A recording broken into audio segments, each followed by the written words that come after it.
terkait dengan capaian pembelajaran apa yang harus Anda pahami di mata kuliah Gadar Kritis, kemudian berapa kali membuat laporan pendahuluan, membuat laporan kasus, kemudian terkait dengan ujian DOPS, SOKA-nya berapa kali, seperti itu. Ini terkait dengan praktek yang di Rumah Sakit RSJ Magelang. Itu tadi kami setelah persamaan persepsi dengan pembimbing di RSJ Magelang, mahasiswa membawa APD sendiri. Diharapkan yang praktek di SU membawa face shield, lalu sarung tangan disposable sendiri, kemudian menggunakan gown yaitu level 2. Kemudian dinasnya kalau di Rumah Sakit RSJ Magelang yaitu 2 shift pagi dan shift siang, seperti itu. Kemudian di awal perkuliahan silahkan membawa kontrak belajar. Itu tidak hanya di Rumah Sakit Magelang, tapi di seluruh rumah sakit diharapkan mahasiswa yang praktek mendapatkan Gadar Kritis membawa kontrak belajar di awal perkuliahan, seperti itu.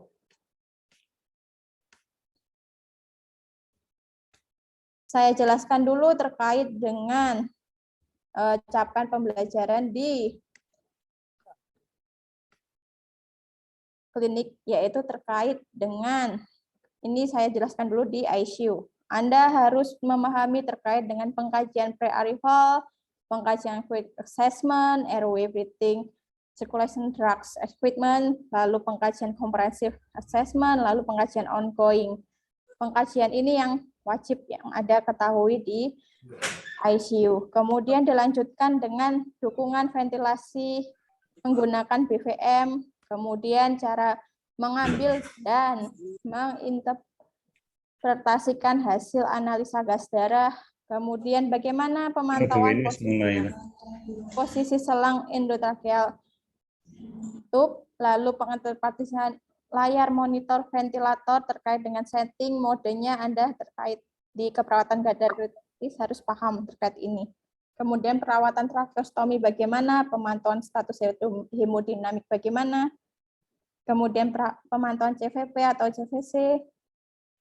Dan ini ada terbaru di keperawatan kritis, yaitu Anda harus paham terkait dengan pengkajian beryllium menggunakan jam ICU, sedangkan nyerinya pada pasien ventilator menggunakan yaitu CPOT.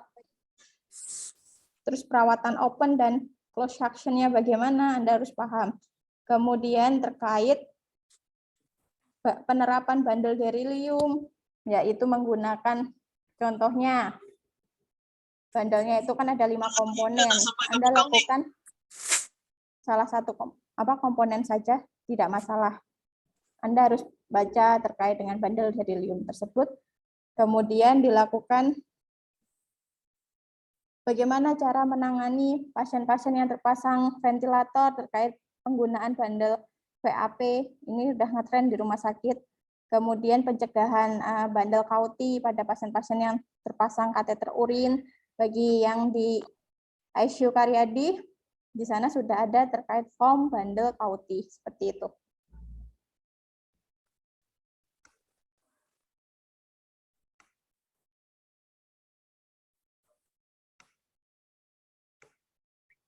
Kemudian terkait dengan mekanisme praktek, yaitu dengan si Anda bimbingannya luring, sedangkan jika pre-conference dan post-conference, Anda dengan pembimbing akademik melakukan bimbingan secara daring. Dan ujian DOPS, ujian SOKA bisa dilakukan dengan pembimbing klinik, seperti itu. Bagaimana penilaiannya? Penilaiannya yaitu dengan cara seperti ini. Kalau dikritis, pendokumentasian laporan, baik pendahuluan maupun asuhan keperawatan, nilainya 20 bobotnya. Berarti laporan pendahuluan Anda bikin 2, karena Anda praktek di ICU 2 minggu, dan di praktek Gadar 2 minggu. Lalu penampilan klinik dinilai 10 jika dikritis, kemudian logbook catatan harian 10, portofolio 10, kemudian terkait dengan ujian stase atau istilah kerennya DOPS itu 10, kemudian SOKA 10, kemudian diskusi refleksi kasus kelompok 10, dan yang membedakan keperawatan lain, setiap kelompok masing-masing di keperawatan kritis wajib membuat evidence base. Harus didasarkan dari PICO dulu, nilainya 10. Seperti itu. Jadi ini tidak bersangkutan dengan kian, ini tugas kelompok di keperawatan kritis. Seperti itu. Kemudian kriteria kelulusan di keperawatan kritis minimal 80, di keperawatan gadar 80. Selanjutnya apabila mahasiswa tidak mengikuti terkait dengan praktek, silahkan mengganti hari sesuai jam yang Anda tinggalkan. Apabila itu tidak disertai surat keterangan dokter atau surat izin, maka Anda mengganti 2 kali lipat. Seperti itu. Sampai sini ada yang ditanyakan? Belum ada, Bu. Kemudian terkait kelompok,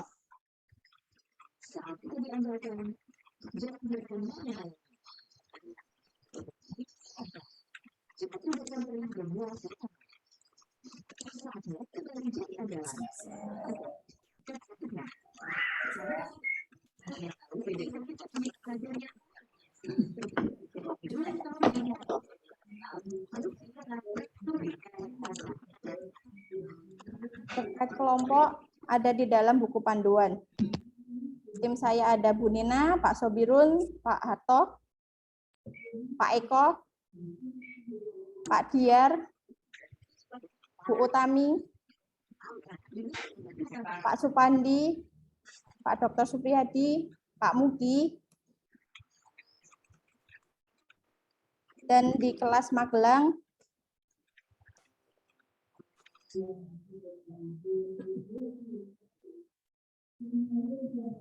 ada Pak Sadar, dan Pak Heru, dan Pak Dwi Arimurti, dan Pak Samsul. Mungkin sampai sini ada yang ditanyakan sebelum saya pindah ke Gadar.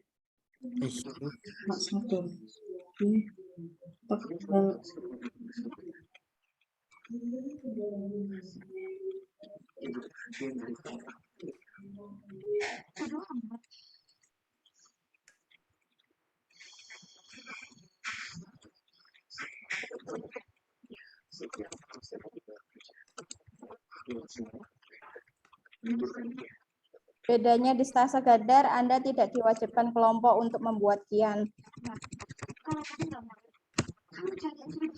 Dan ada penilaian evaluasi yang berbeda dari kelompok kritis, yaitu LP 10, rekonferen 15, prosedur target 40, laporan prosedur 10, dan evaluasi kompetensi 25 sekaligus menjadi laporan kasus. Seperti itu.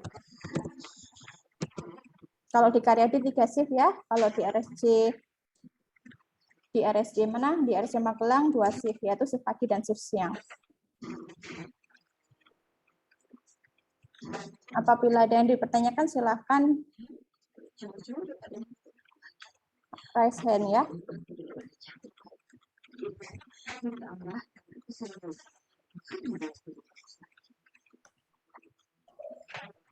Kalau tidak ada ditanyakan, saya lanjut ke Pak Muki. Monggo Pak Muki selanjutnya.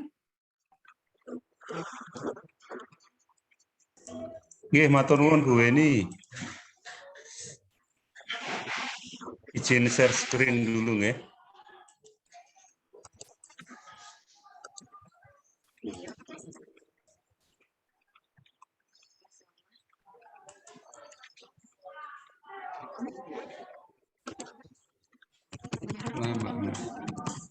Baik, sebelumnya Assalamualaikum warahmatullahi wabarakatuh. Selamat sore dan salam sejahtera untuk kita semua. Yang saya hormati Bu Weni dan Bapak Ibu mahasiswa serta saudara-saudari mahasiswa.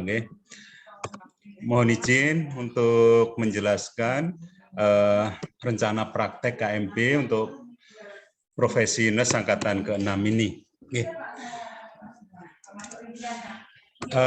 Perlu saya sampaikan bahwa untuk KMB ini merupakan SKS yang terbesar di antara MK praktek yang lain. Jadi KMB ini ada 7 SKS. Ya, 7 SKS ini akan ditempuh selama 7 minggu praktek. Jadi nanti 5 minggu Bapak Ibu Saudara semua akan praktek di ruang perawatan medical bedah selama 5 minggu. Kemudian praktek di IBS atau di kamar bedah selama 2 minggu. Ya. Oke, nanti untuk keperluan tanya jawab konsultasi terkait dengan praktek bisa menghubungi nomor saya tersebut ya, atau bisa via email lewat WA juga boleh.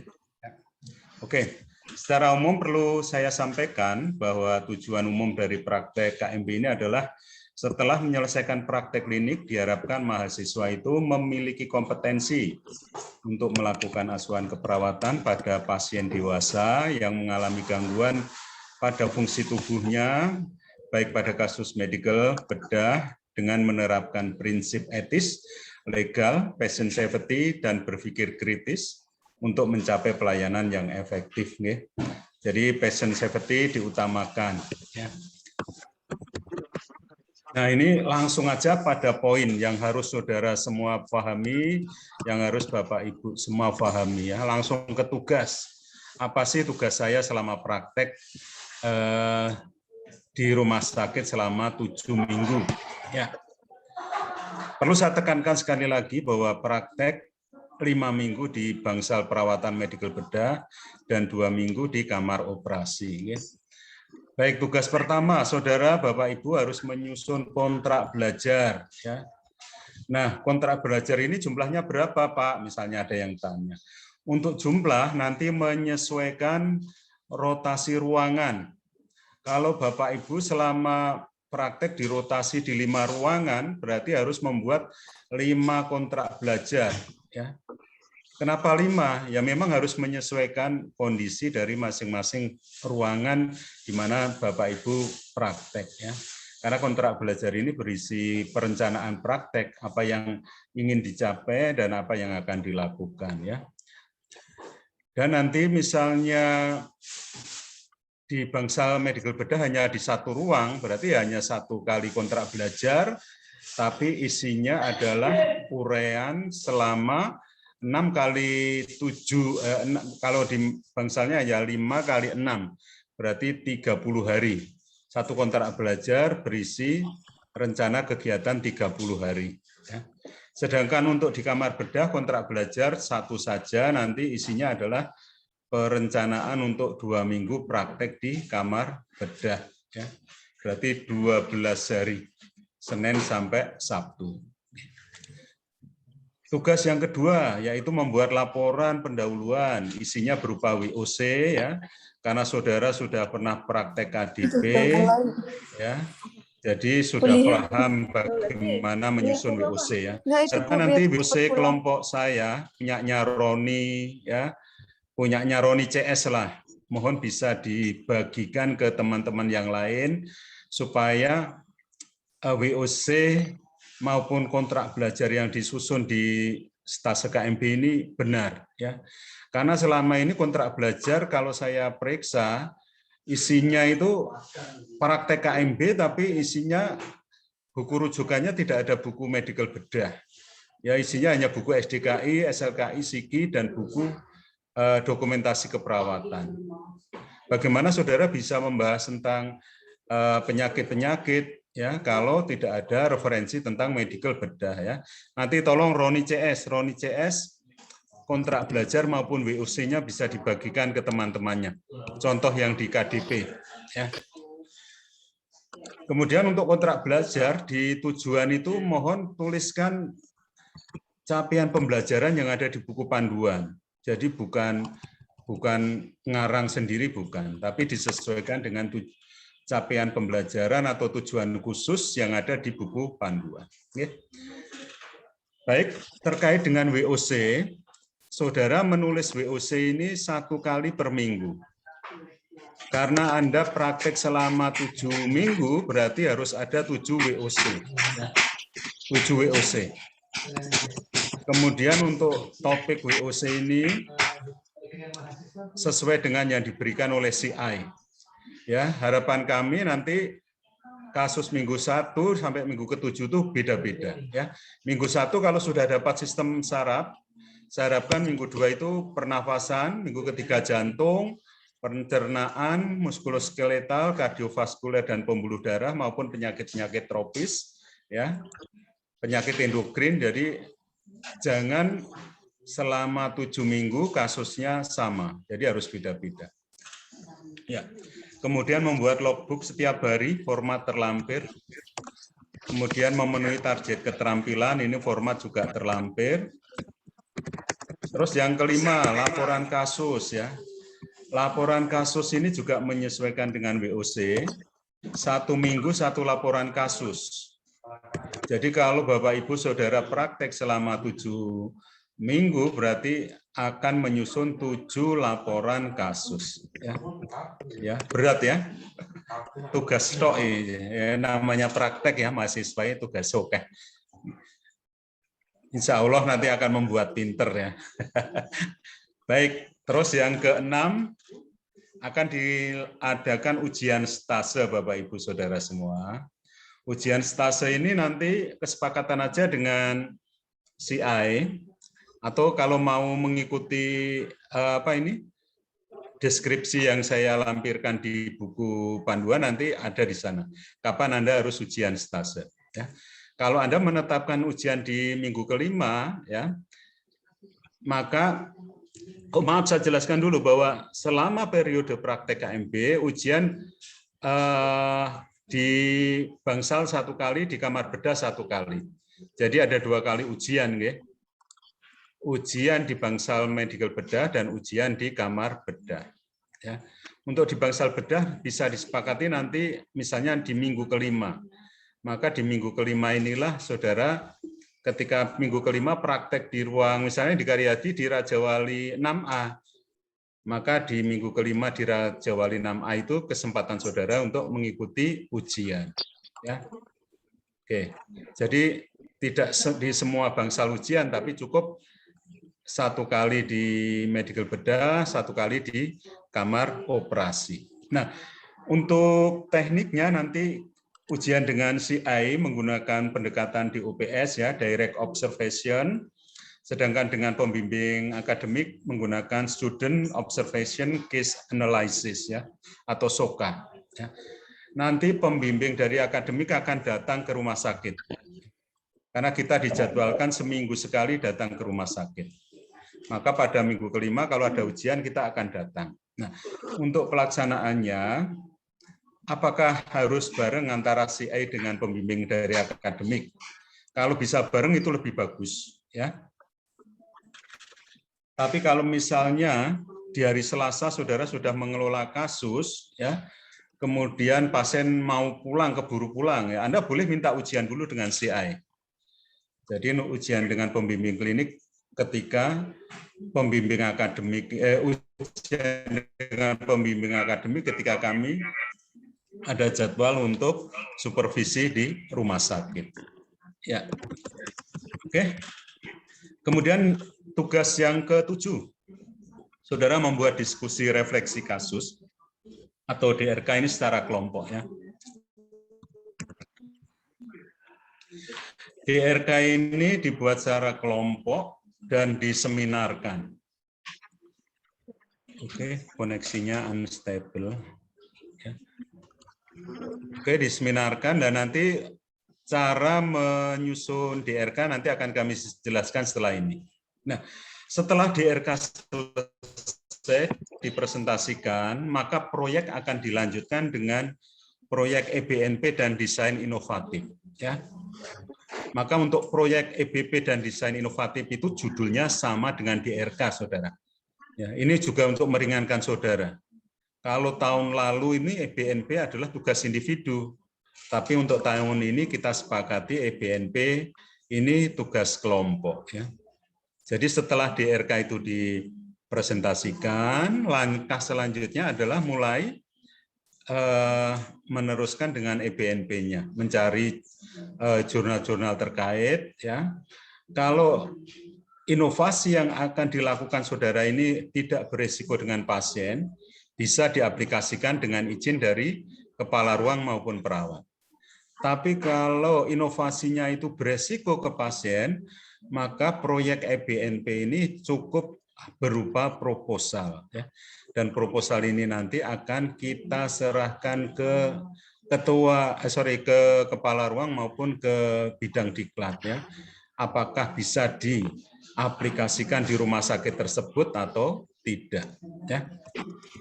Oke, saya ingatkan sekali lagi bahwa tugas nomor 7 dan 8 itu berkesinambungan ya. Ada DRK, kemudian setelah seminar maka akan dilanjut dengan proyek EBNP maupun desain inovatifnya. Penilaian yang terakhir adalah penampilan klinik. Penampilan klinik ini yang menilai adalah CI, saudara sudah biasa ya. Jadi kalau Anda praktek di 5 bangsal ya harus mendapat 5 kali penilaian ya. Kalau di 2 bangsal 2 kali penilaian ya. Oke. Nah, ini saudara untuk tahapan EBNP ya. EBNP dasarnya adalah Anda memformulasikan dulu pertanyaan klinik. Nah, dasar membuat pertanyaan klinik itu apa, Pak? Saudara harus mengamati dulu beberapa hari di bangsal ya. Pengamatan di minggu pertama. Anda menemukan masalah apa, Anda menemukan fenomena apa ya. Setelah menemukan fenomena, Anda berpikir, oh ini harus diselesaikan. Ini harus diperbaiki supaya pelayanan ke pasien lebih baik ya. Maka mulailah Anda searching, mencari hasil-hasil penelitian terkait dengan masalah yang saudara angkat tadi ya. Setelah mendapatkan beberapa jurnal, saya harapkan 5 tahun terakhir ya untuk mendukung ini keakurasian maupun istilahnya supaya akurasi lah hasil penelitiannya itu untuk diaplikasikan. Sebisa mungkin gabungan dari jurnal internasional maupun jurnal nasional. Jadi misalnya Anda menetapkan 10 jurnal, jangan semuanya itu jurnal dari Indonesia ya. Karena jurnal dari Indonesia kebanyakan itu postingan dari mahasiswa, skripsi mahasiswa ya. Jadi usahakan ada jurnal yang internasional. Oke. Nah, setelah itu saudara mulai menyusun makalahnya ya. Terus tahap keempat adalah tahap applying atau aplikasi atau penerapan. Tadi sudah saya jelaskan. Jika tindakan itu resikonya ringan atau kecil atau tidak beresiko ke pasien, silahkan diterapkan ya. Misalnya hanya pijit, hanya pegang, hanya sentuh, hanya genggam itu bisa diaplikasikan. Tapi kalau itu berupa produk yang harus diminum atau alat yang harus dimasukkan ke dalam tubuh nanti ya, itu resikonya mungkin ada. Maka bentuk akhir proyek dari EBNP ini cukup proposal saja. Oke. Ini tahapannya ya. Ini translitan dari tadi, mulai dari identifikasi masalah pasien, kemudian menentukan prioritas masalah pasien, kemudian baru dicari jurnalnya, menentukan salah satu intervensi keperawatan untuk desain inovasi, kemudian menyusun proposal desain inovasi. Nah, stop sampai di proposal ini sudah berupa DRK, saudara. DRK atau diskusi resum kasus tadi ya, diskusi kasus tadi. Nah, untuk DRK saudara boleh berkonsultasi dengan expert ya, bisa dengan dokter, bisa dengan perawat ya. Tadi hasil rapat dengan sesama pembimbing disepakati untuk DRK mungkin dengan ekspertis di keperawatan dulu ya. Baru nanti ketika presentasi proyek EBNP yang terakhir bisa dengan dokter ataupun ahli gizi atau fisioterapi yang bisa membantu saudara di dalam penyusunan EBNP nanti. Ya, oke. Kemudian untuk penilaian, ya penilaian ini komponen yang dinilai. Yang pertama adalah penggabungan dari kontrak belajar, WOC, dan laporan kasus.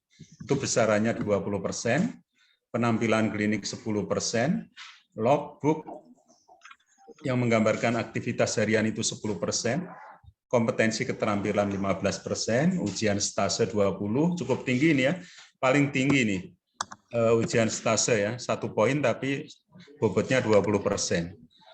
Kemudian diskusi refleksi kasus 10%. Kemudian untuk presentasi EBNP ini kelompok ya, bukan individu, maaf belum diperbaiki, itu 15%. Nah, dan untuk penentuan kelompok nanti adalah kelompok di bangsal itu. Misalnya Anda di Raja Wali 6A ya, di sana ada pasien TB, artinya pasien-pasien pernafasan ya. Maka misalnya ada 5 mahasiswa di Nasin 6A, maka 5 mahasiswa ini menjadi satu kelompok untuk menyusun DRK maupun EBNP. Ya. Oke. Nah, untuk target mata kuliah ya, kami harapkan Anda mematuhi tata tertib yang ada di buku panduan, tata tertib dari Poltekkes maupun tata tertib dari rumah sakit ya. Kemudian nilai batas lulus adalah 80, setara dengan 3,25 minimal ya. Kalau belum mencapai 3,25 berarti harus ada uji ulang ataupun perbaikan ya. Kemudian untuk tata tertib sama dengan gadar kritis atau yang lainnya, kehadiran 100% ya, pelanggaran berat mungkin akan di drop out. Kalau belum lulus, belum mencapai nilai NBL, maka akan ada ujian ulang atau perbaikan. Ya. Oke, ini untuk kontrak belajar ya. Dan lain-lain nanti silahkan format-format ini di print out nanti, di copy ataupun di print out, kemudian silahkan dimintakan tanda tangan maupun nilai pada CI. Itu dari saya, kalau ada pertanyaan kami persilahkan. Oke, saya akhiri. Bila taufik walhidayah, wassalamualaikum warahmatullahi wabarakatuh. Silakan Bu Weni. Waalaikumsalam warahmatullahi wabarakatuh. Assalamualaikum warahmatullahi wabarakatuh.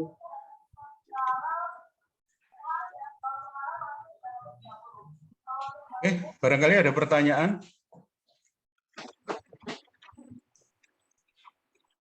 Enggak ada, cukup jelas ya. Untuk penjadwalan, saya rasa sudah di-share oleh Bu Eni ya, mungkin ya, di-share di grup kelas atau grup angkatan ya, kapan Anda praktek medical bedah itu di bangsal mana saja, di rumah sakit mana saja. Oke, any question? Tidak ada? Kalau tidak ada, saya akhiri. Terima kasih yang telah mengikuti pembekalan ini. Bila taufik wal hidayah. Wassalamualaikum warahmatullahi wabarakatuh. Waalaikumsalam warahmatullahi wabarakatuh. Waalaikumsalam warahmatullahi wabarakatuh. Terima kasih Pak Mugi. Oke. Selesai ya, berarti izin lift. Terima kasih Pak.